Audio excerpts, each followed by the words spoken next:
唔知最近大家有冇留意到啊？中美談判最近就喺英國進行咗2天嘅對話。當然，中美貿易戰睇嚟都好似有機會降一降溫，成個過程就俾人嘅感覺就好似 Donald Trump 呢場鬧劇仲要繼續演落去啊！今日又搞咩大龍鳳呢？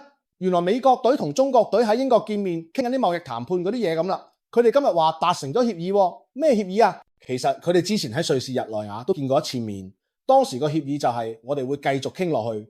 所以今次英國會面似乎就係為咗同意我哋繼續傾，呢個承諾真係有啲搞笑。協議另一部分呢，就係雙方要翻去問自己個總統，等佢哋批准繼續傾。講真，我哋仲未收到啲咩嘢詳細內容，不過聽落就個情況都仲係有啲棘，可能都仲係要睇下點發展落去啦。仲有，不如大家睇下會面張相，好多網民都有好多唔同嘅解讀方法，你哋自己睇下覺得點？我揾咗啲老友一齊睇，就問下佢哋點睇呢張相啊！大家都覺得睇到中國隊好輕鬆自然，但美國隊就好似喺度裝腔作勢，仲要下巴惡到高高咁，成個款好似想威俾人睇咁，真係有啲怪。成個場面好似球隊開波前對峙咁啊，係咪啊？就好似拳擊手開賽前咁款。不過又唔止拳擊嘅，柔道比賽都係咁樣面對面企噶，仲有個話似舉重選手嘅姿勢添，用廣東話講就係挺起個胸膛咁啦。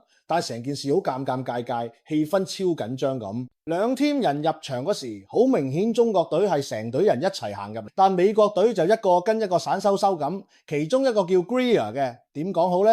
網友話佢成個硬晒太咁，真係笑死。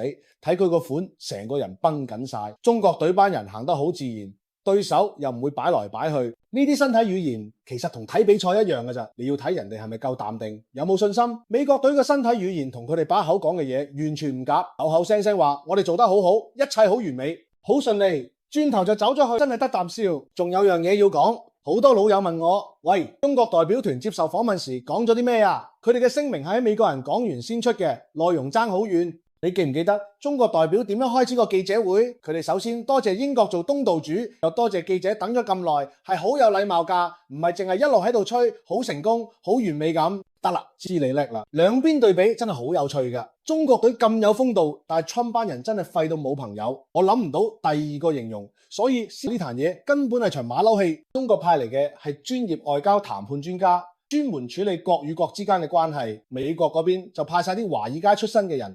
完全兩回事。華爾街嗰套嘢最叻就係玩數字遊戲，根本唔係真正嘅談判。佢哋睇數字可能好叻，但係講到實質談判就唔掂。好似 Ludwig 同埋 Besson 呢類人，各位根本係做 marketing 同埋製造假新聞嘅啫。可能我話佢哋講大話係有啲苛刻，但係睇翻網友留言就知，真係冇人信得過 Trump 班人，明顯到極。成個關於 Trump 同貿易談判嘅討論，其實好多都係嚟自佢班粉絲，成日話佢生意做得咁大，梗係叻啦。但做生意叻同自覺根本就係兩回事，完全唔同㗎。做生意嘅目標簡單啦，賺錢同搞掂班股東咯。但做國家領袖，你要諗成個社會嘅福祉，唔係淨係一個人嘅利益。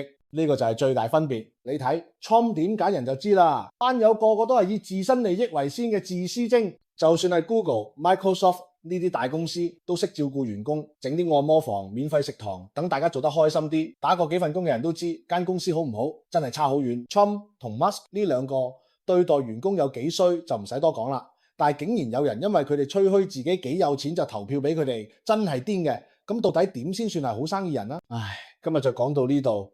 其實呢壇嘢都幾日前，不過都係想講下。如果你哋有咩想發表下嘅，歡迎留言同大家分享下。又係啦，如果中意今集內容，就請俾個 like 當作鼓勵，係我繼續製造多啲內容嘅推動力。